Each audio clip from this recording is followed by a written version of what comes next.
है, वो बहुत कॉन्फिडेंट थे। उन्होंने लास्ट टाइम पर भी जब लास्ट फेज चल रहा था, प्रचार प्रसार चल रहा था, तो वो मध्य प्रदेश में थे। वो मध्य प्रदेश में प्रशिक्षण शिविर में आए थे, जिलाध्यक्षों से वो बातचीत कर रहे थे, वो मीटिंग ले रहे थे और इस पर खूब सियासत हुई। जब बयान आ रहे थे कि राहुल गांधी को बिहार की चिंता नहीं है, बिहार में चुनाव यहाँ है, तो उन्होंने कहा कि हमें विश्वास है, तेजस्वी यादव है हमारे पास मजबूत चेहरा, तो उनको पूरा कॉन्फिडेंस है। और एक ये भी बात कही गई थी बिल्कुल, और ये भी कहना था कि दौरा तो पहले से था, प्रशिक्षण शिविर पहले से लगना था, फिर उसके बाद इलेक्शन की डेट आई, इसलिए उसे निरस्त भी नहीं किया गया, फिर पोस्टपोन भी नहीं किया गया।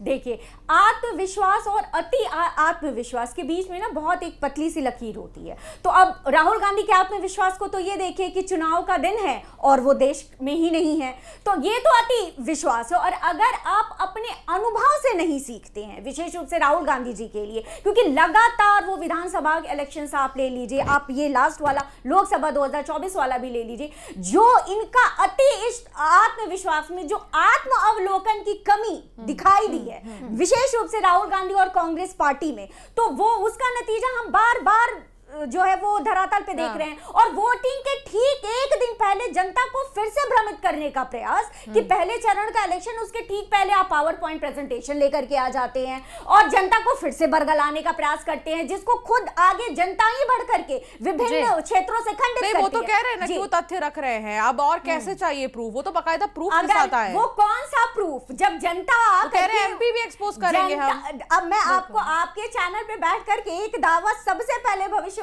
कर देती हूं कि अगला चुनाव बंगाल का है और बंगाल के एक दो दिन पहले ही ऐसे ही बिहार इलेक्शन को लेकर के पावर पॉइंट प्रेजेंटेशन के साथ राहुल गांधी जी तैयार होंगे। हर लोकतंत्र में ना सारी चीजें संविधान और लोकतंत्र में एक व्यवस्था के अनुसार चलती है। आपको आपत्ति है, आपके पास अगर इतने मजबूत तथ्य हैं तो आप क्यों नहीं न्यायालय के पास गए? जब आपको चुनाव आयोग बुलाता है तो आप नहीं जाते हैं, आप न्यायालय नहीं जाते हैं और कहते हैं कि मीडिया तो सब देख रही है, न्यायालय सब देख रहा है। तो ऐसे जो है वो संविधान और ऐसे लोकतंत्र में ये तो व्यवस्था नहीं है। ठीक है, जितेंद्र जी अभी हमारे साथ जुड़े नहीं है, वरना इसका रिएक्शन जरूर हम लेते। जितेंद्र जी भी हमारे साथ जुड़ेंगे थोड़ी देर में। मंजरी जैन हमारे साथ जुड़ी हुई है। मंजरी जी, महिला वोटरों की भी बात हो रही है, इस बार वोट प्रतिशत जो है महिलाओं का ज्यादा रहा है, इस पर एक रिएक्शन लूंगी। आशीष मेरे सहयोगी इस वक्त जुड़े हुए रिजल्ट हब से, वहां पर सीधे रुक करेंगे। आशीष।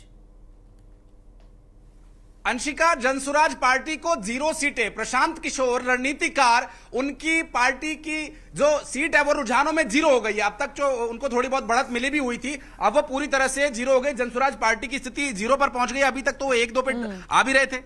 जैसा जनसुराज का आप देख रहे थे, शुरू से ही नतीजे रुझान जो आ रहे थे, 2-3 हो रहा था। फिलहाल में अब लास्ट जैसे जैसे रुझानों की संख्या बढ़ती गई और 243 सीटों तक हम लोग जैसे ही पहुंचे तो जनसुराज बिल्कुल 0 पर आ गई। जैसा कि रणनीतिकार भी उनको कहा जाता है, कई पार्टियों के लिए काम किया है और शायद मुझे लगता है बीजेपी को सत्ता मिला है, यहाँ तक पश्चिम बंगाल तक घूमे, कई लोगों पार्टियों के लिए काम किया, उनको पहुंचाया भाई, कई ऊपर तक पहुंचाया। लेकिन अब यहाँ आप टैली में देखेंगे तो खुद ही 0 नजर आ रहे हैं। बिल्कुल, रणनीतिकार जनसुराज पार्टी, प्रशांत किशोर की रणनीतिकार कहे जाते हैं वो। लेकिन अभी फिलहाल अंशिका सेंटर से ताजा तस्वीर, ताजा आंकड़े ये है कि जनसुराज पार्टी अब 0 पर पहुंच गई है। रुझानों में भी उसकी कोई अटेंडेंस, कोई मौजूदगी नहीं है।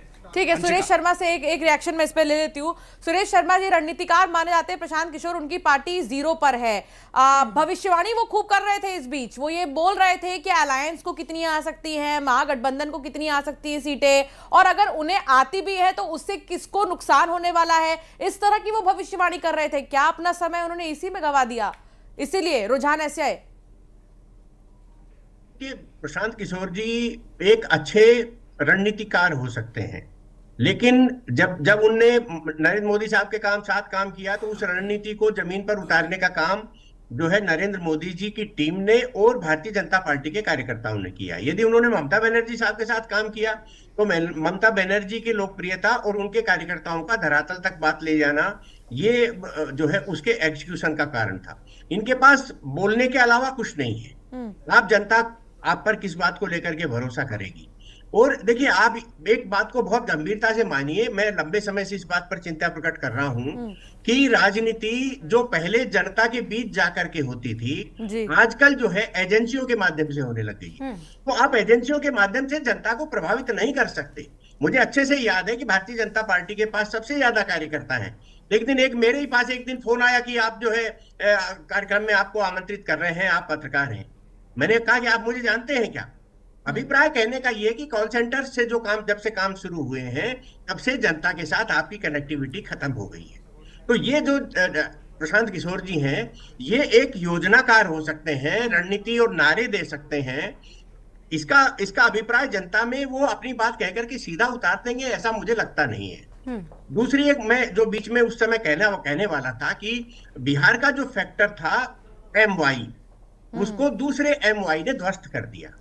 पहला MY था मुस्लिम और यादव, उस मुस्लिम यादव को महिला और यूथ ने जो है वो एकदम ध्वस्त कर दिया। और आज हम ये देख रहे हैं कि जनता दल यूनाइटेड और बीजेपी में इस बात की टक्कर चल रही है, कौन आगे कौन पीछे।